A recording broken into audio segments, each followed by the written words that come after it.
안녕하십니까. 식품학부의 김정상 교수입니다. 이번 학기는 예기치 않은 코로나 바이러스로 인해서 동영상 강의로 당분간 진행하도록 하겠습니다. 지난 학기에 이어서 생화학 2를 공부하시는 분들은 이미 그 생화학에 대해서 달인이라고 생각을 합니다.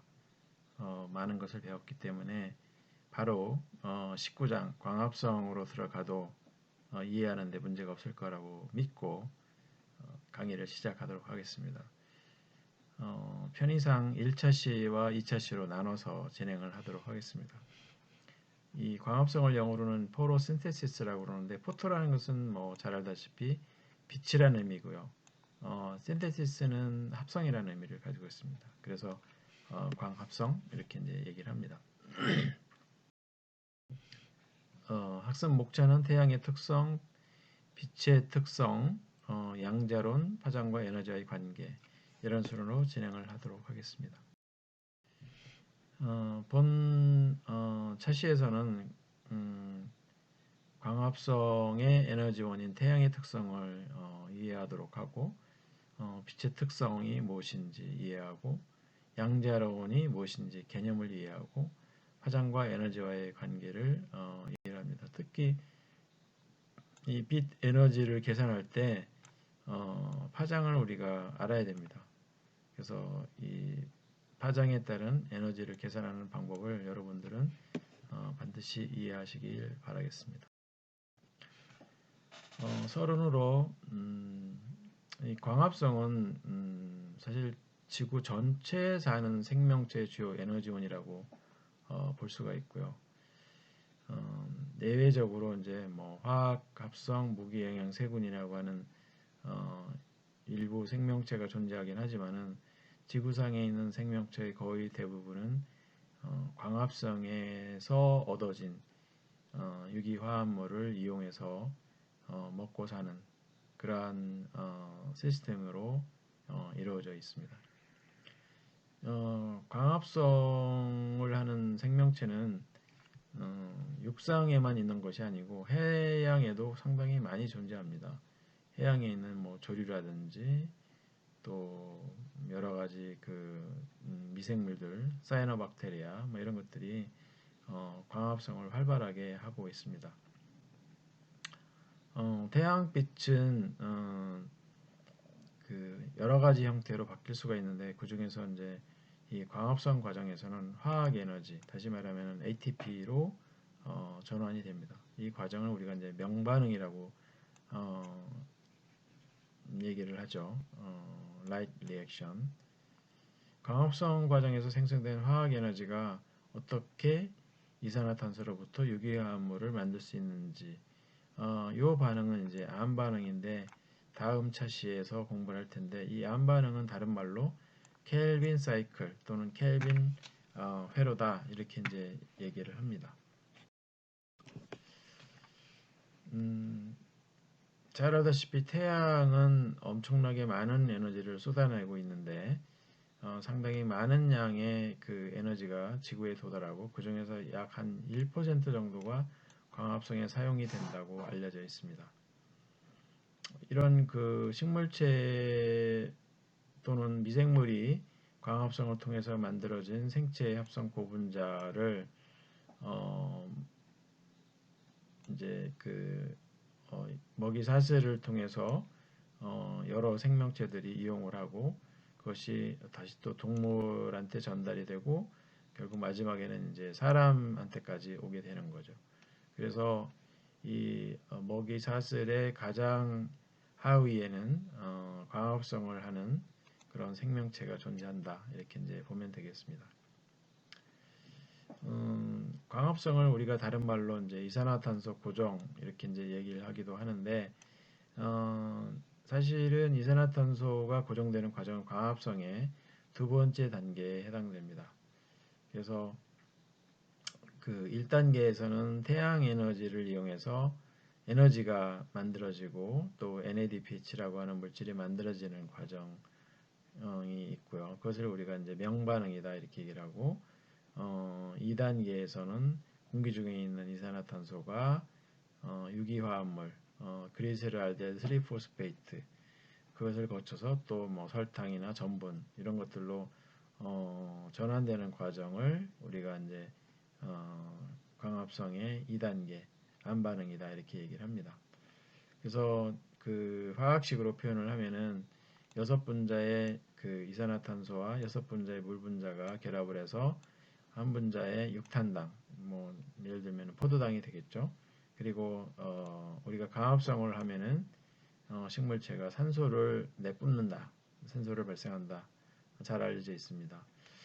그래서 1년에 고정되는 CO2 이산화탄소의 양이 약 1,000톤 정도 된다 이렇게 이제 알려져 있고 그 중에서 3분의 1 정도는 해양 광합성 미생물에 의해서 이루어진다고 알려져 있습니다. 이 슬라이드는 일반적인 태양의 특성을 보여주고 있는 거고요. 태양의 표면 온도는 5,500도라고 알려져 있습니다.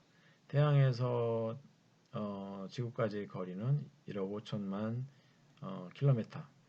빛의 속도로 그 태양에서 지구까지 오는데 8분 20초가 걸린다고 합니다.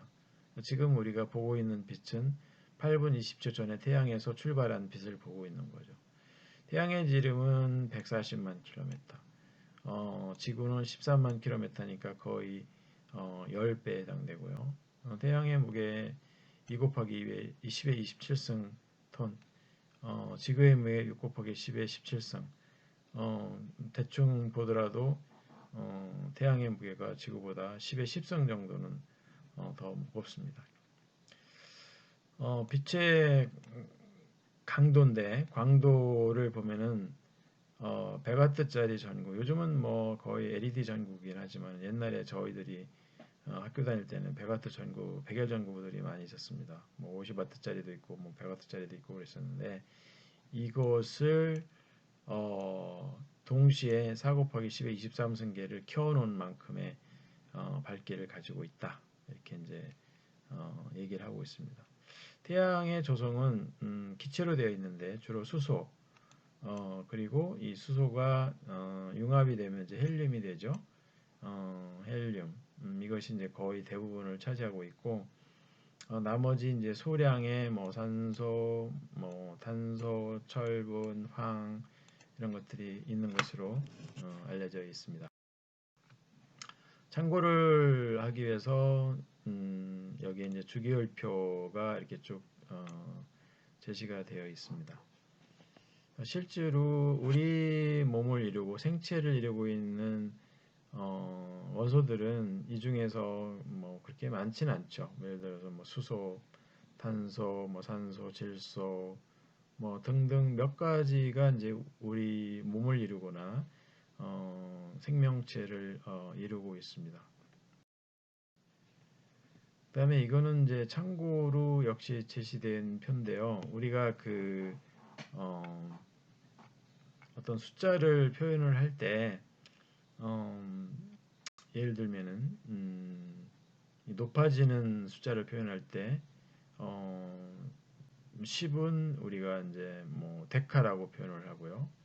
그다음에 100은 헥토, 1000은 킬로 이렇게 얘기합니다. 예를 들어서 1kg이다. 그러면은 1000 g을 의미합니다. 1000 대신에 접두어 K를 쓸 수가 있는 거죠. 그리고 100만을 의미하는 것이 메가 또는 약자로 M. 또 기가를 의미하는 것이 이제 G죠. 기가는 10의 여기 나와 있듯이 구승입니다. 그리고 이거의 또 1000배를 우리가 이제 테라라고 합니다. 10의 구승이면은 10억인데 이거는 이제 거의 1조에 해당되는 거예요. 10의 12승. 1조에 해당되는 것이 이제 10의 12승에 해당되는 것이 트릴리언, 영어로는 트릴리언이라고 그러죠. 그 다음에 뭐 그 이거보다 더 큰 게 1000배 더 큰 게 피타 10의 15승이 되겠습니다. 뭐 그 다음에 엑사, 제타, 요타 뭐 이렇게 나갑니다. 반대로 생화학에서는 이렇게 큰 단위도 필요하지만은 굉장히 적은 단위, 예를 들어서 마이크로라든지 나노라든지 뭐 피코라든지 이런 개념을 많이 쓰는데 10분의 1을 우리가 데시라고 합니다. 뭐 1데시리터 하면은 10분의 1리터, 다시 말하면은 1리터의 10분의 1, 100cc죠. 또 센티는 100분의 1을 의미하고 미리는 1000분의 1을 의미합니다. 마이크로는 100만분의 1, 나노는 10의 9승분의 1, 피코는 10의 12승분의 1, 펜토는 10의 15승분의 1, 아토는 10의 18승분의 1, 뭐 이런 식으로 어, 우리가 그 접도를 이용을 합니다. 그래서 분자의 크기는 보통 이제 옹스롬을 쓰는데 그 옹스롬은 이렇게 표현을 하거든요. A자 위에 동그라미, 이게 이제 옹스롱 단위인데 이 옹스롱하고 나노미터하고 어떤 관계가 있냐면은 1옹스롱은 0.1 나노미터입니다.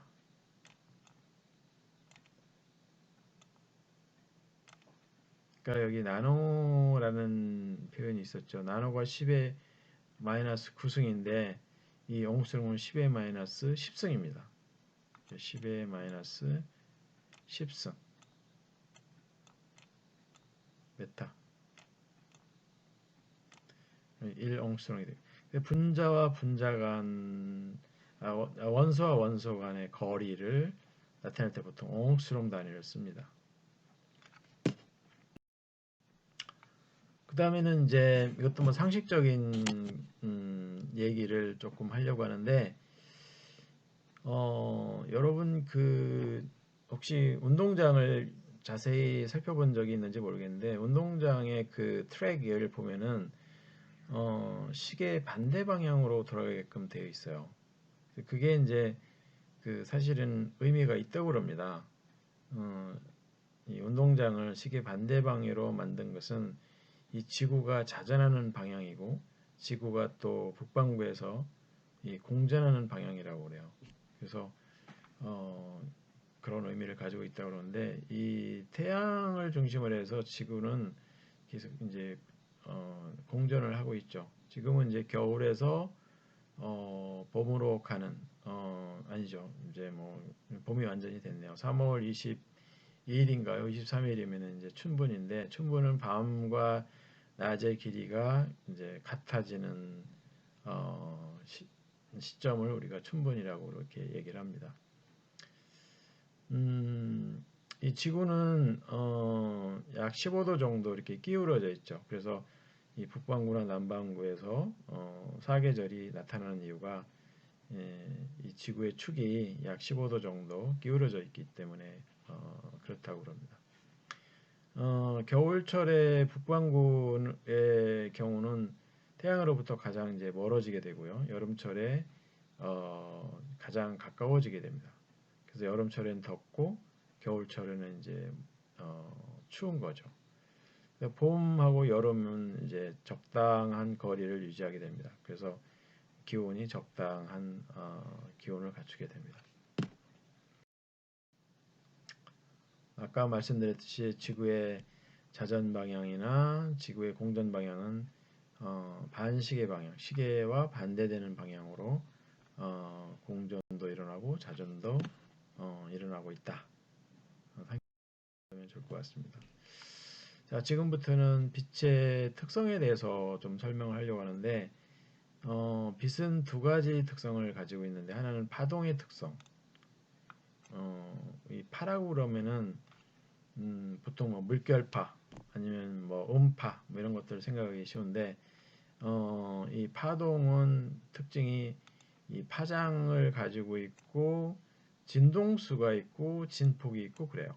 그래서 이런 그 파동의 특성을 가지고 있고 그거는 이해가 되는데 또 입자의 성질을 가지고 있다는 거죠. 이 가장 이거에 이제 그 중요한 이것을 증명하는 중요한 실험이 이제 광전 효과라고 하는 실험인데 아인슈타인이 증명을 했죠. 그러니까 맨질맨질한 그 쇠로 된 판에다가 빛을 쪼였더니 거기에서 입자가 튀어나가더라. 그것을 증명을 했습니다.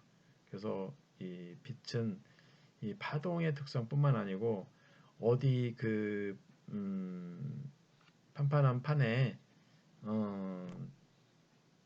충격을 가하면은 입자가 튀어나오는 걸 보니까 입자의 성질도 가지고 있는 것이 아니냐 이렇게 이제 주장을 했고 나중에 이것이 이제 증명이 됐습니다.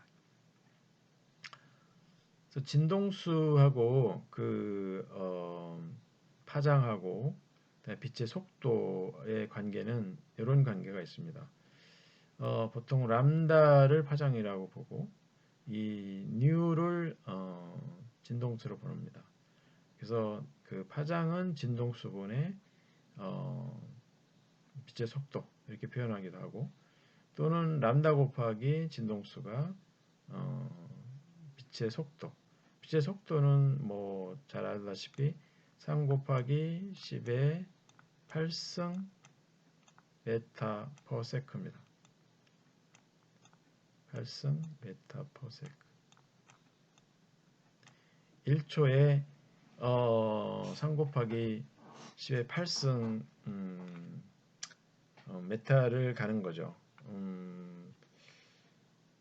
10의 5승이니까 한 30만 킬로를 1초에 30만 킬로를 가는 굉장히 빠른 입자입니다. 또는 파장이라고 볼 수가 있죠. 빛의 그 입자의 특징을 우리가 도입을 해서 빛도 하나의 입자이기 때문에 그렇다고 입자라고 이야기하기는 뭐하니까 광량자다 이렇게 이제 표현을 하게 됐고 이 광량자의 에너지를 어떻게 계산하냐면은 광량자 빛 입자 하나는 hν 이 h는 프랑크 상수를 의미하고 6.63 곱하기 10의 34승 줄 세크 줄은 에너지 단위고 이 s는 세컨드 초를 의미합니다.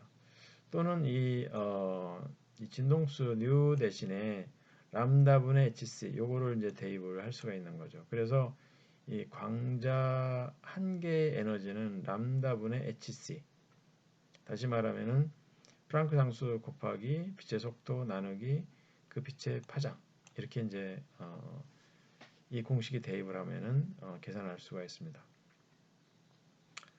또 빛은 양자화 되어 있습니다. 이 양자화 되어 있다는 것은 뭐냐면은 빛이 내는 에너지는 특정 에너지를 흡수하거나 방사한다.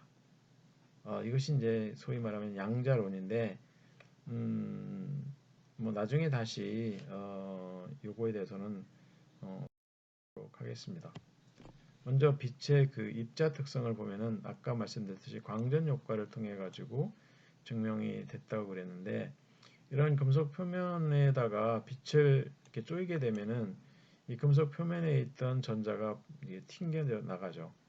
그래서 이것을 통해서 빛은 입자의 어떤 특성을 가지고 있지 않는가 이렇게 이제 알게 됐고 이것을 이제 맨 처음 증명한 사람이 아인슈타인이라고 알고 있습니다.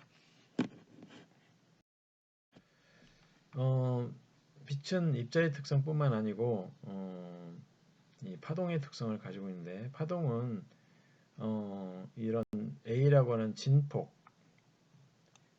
가지고 있고 또 파장이 있어요. 이 파장이라는 것은 마루와 마루 사이 또는 골과 골 사이의 거리를 파장이라고 그러고 람다로 표시합니다. 그리고 그 아까도 말씀드렸듯이 빛은 3 곱하기 10의 8승 메타 퍼 세크 30만 킬로를 달려가는 그런 일정한 속도를 가지고 있습니다.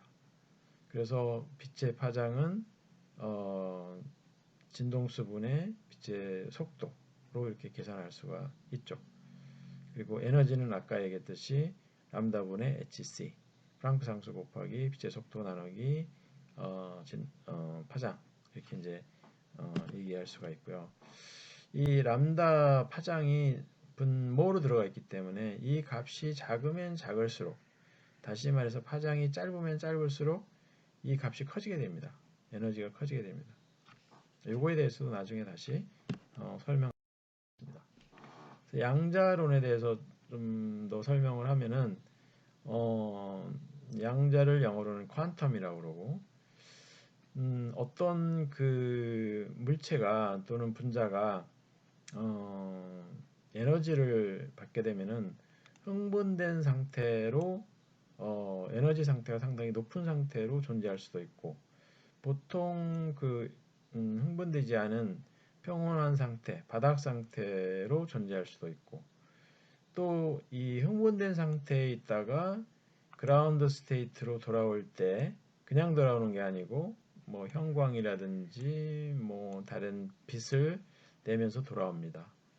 대표적으로 이제 가장 많이 그 발생하는 것이 형광입니다. 플로레센스라고 하는 형광을 내면서 어, 이 흥분된 상태에서 기저 상태로 그래서 이 그 빛을 어떤 분자에다가 이렇게 쪼여주게 되면은 빛의 강도에 따라서 이 빛이 어중간하게 그 쪼여지게 되면은 이 분자의 에너지 상태가 뭐 한 요 정도밖에 안 되는 경우가 있을 수가 있습니다. 이러면은 이제 어떻게 되느냐?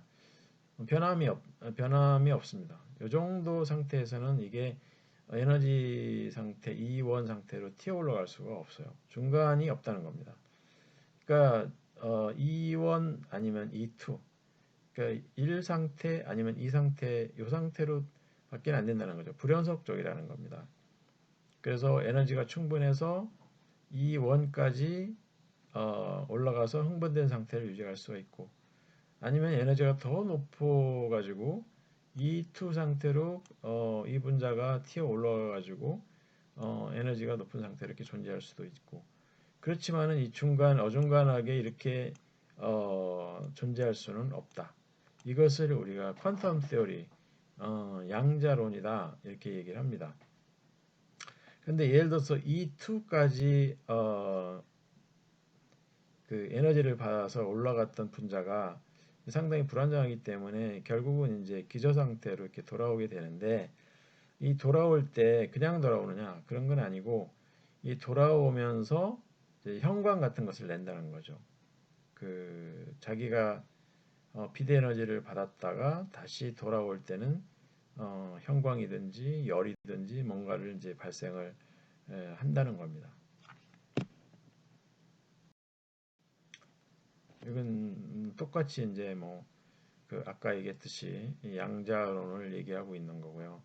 그래서 그 이 기저 상태에 있던 어떤 분자가 S1 상태로 올라갔다가 다시 돌아올 때 뭐 형광을 낼 수도 있고 또는 뭐 다른 그 분자에다가 에너지를 전달할 수도 있고 아니면 열 발생을 할 수도 있다. 뭐 이런 얘기를 하고 있는 거죠. 그 다음은 이제 파장에 따른 빛 에너지를 살펴보면은 아까도 말씀드렸듯이 어, 이 에너지는 빛의 에너지는 파장의 반비례, 그다음에 빛의 속도의 비례. 근데 이 프랑크 상수도 상수고 빛의 속도도 상수입니다. 3 곱하기 10의 8승 메타 퍼 세크니까 이것 두 개가 다 상수예요. 그러니까 결국 이 빛 에너지는 이 파장에 의해서 좌우가 되는 거죠. 그래서 파장이 짧으면 짧을수록 이 람다 값이 작으면 작을수록 이 값은 커지게 되는 겁니다. 이 반비례 관계에 있기 때문에 그래서 여기에 보면은 우리가 볼 수 있는 빛을 우리가 가시광선이라고 합니다. visible light. 가시광선이 빨주노초 파남보 이렇게 되어 있어요. 그래서 빨간색으로 갈수록 파장이 좀 길고 이 보라색 쪽으로 올수록 파장이 짧습니다. 그래서 보라색에 있는 파장이 예를 들어서 380 나노메타이라고 그러면은 저 적색 광은 뭐 650 나노메타 이 정도 됩니다. 에너지를 보면은 이쪽으로 갈수록 이쪽 그 파장이 짧은 데로 올수록 에너지가 높아요. 그리고 적색 쪽으로 갈수록 에너지가 작은 걸 볼 수가 있습니다. 가시광선보다 그 파장이 더 긴 것이 이제 적외선인데 이거는 이제 거의 1m까지, 그리고 그 다음에 이거보다 더 그 파장이 긴 것이 어, 마이크로웨이브, 마이크로파죠. 이거는 이제 1mm에서 1m까지. 그 다음에 이제 라디오파, 라디오파는 이제 뭐 수천 메다 이렇게 됩니다. 에너지가 굉장히 낮겠죠. 반대로 이 가시광선보다 에너지가 훨씬 더 높은 것이 자외선입니다. 그래서 우리가 자외선을 많이 쪼이면은 암에 걸릴 수도 있다, 피부에 손상을 줄 수 있다 한 이유가 에너지가 높기 때문에 우리 피부에 닿았을 때 우리 피부의 세포에 에너지를 주어서 DNA가 손상이 돼서 암이 될 수도 있고 그렇다는 겁니다. 뭐 X선도 마찬가지.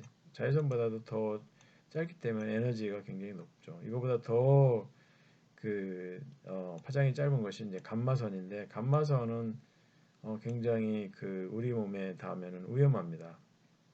원자폭탄이 터질 때 나오는 그 광선이 이 감마선입니다. 그래서 이 감마선 굉장히 조심해야 되고, 원자로에서 또는 우리가 이제 방사성 동위원소를 가지고 실험할 때 보통 감마선이 많이 나오거든요. 굉장히 조심을 해야 됩니다. 에너지가 높기 때문에 우리 몸을 손상시키고 또 암을 일으킬 수가 있습니다. 그래서 아까 얘기했듯이 이 빛은 이런 파동의 특성도 가지고 있고 입자의 특성을 가지고 있기 때문에 광량자라고 얘기한다, 이런 얘기를 했는데, 이 광량자가 한 개일 경우도 있고, 이것이 이제 분자로 생각을 하면은 1몰이 있을 경우도 있어요. 그래서 1몰이 있는 경우에 보통 에너지가 얼마냐, 이렇게 이제 보통 우리가 얘기합니다. 그럴 경우에 광량자 1몰을 우리가 1아인슈타인이다. 다시 말하면은 빛이 입자라고 가정했을 때 아보가드로 숫자만큼 있을 때, 다시 말하면은 6.02 곱하기 10의 23승계를 우리가 아보가드로 숫자라고 그러죠. 이만큼 있을 때 에너지를 우리가 1아인슈타인이다, 이렇게 얘기를 합니다. 그래서 예를 들어서 600나노메타 빛은 과연 얼마만큼의 에너지를 가지고 있을까 계산을 해볼 수가 있습니다. 아까 프랑크 상수 곱하기 아보가드로 수 곱하기 빛의 속도 나누기 빛의 파장, 이렇게 해서 계산하면은 주울이 나오는데, 이거를 킬로 주울로 바꾸기 위해서 또 1000으로 나눠줍니다. 그래서 프랑크 상수 6.63 곱하기 10의 33승, 아보가드로 수 6.02 곱하기 10의 23승, 빛의 속도 3 곱하기 10의 8승, 나누기 600나노메타니까, 나노메타는 아까 얘기했듯이 10의 마이너스 9승이라고 그랬죠. 9승 메타라고 했으니까 600 곱하기 10의 마이너스 9승. 계산해 보면 대략 200 줄이 나오게 됩니다. 그래서 우리가 600나노메타의 빛의 1아인슈타인, 아보가드로 수만큼이 있을 때 에너지가 이만큼이다. 또 400 나노메타 빛 하면은 여기다가 이제 600 대신에 400을 대입하면 되겠죠. 우리가 계산을 할 수가 있습니다.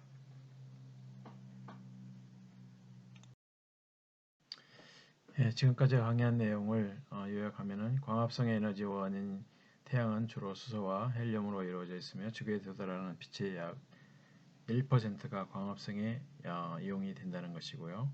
두 번째는 빛은 입자와 파동의 특성을 동시에 갖고 있습니다. 세 번째는 빛 에너지는 불영소적인 에너지 준위를 갖습니다. 다시 말해서 양자화되어 있다, 이렇게 얘기할 수가 있고요. 파장이 짧을수록 에너지가 크다. 우리가 빛 에너지를 계산할 때는 에너지는 람다분의 프랑크 상수 곱하기 빛의 속도 3 곱하기 10의 8승 메타 퍼 세크, 이렇게 계산할 수가 있고, 보통 1몰의 광량자를 1아인슈타인이라고 한다. 1아인슈타인의 에너지를 우리가 파장별로 구할 수가 있다. 여기까지 우리가 배웠습니다. 감사합니다.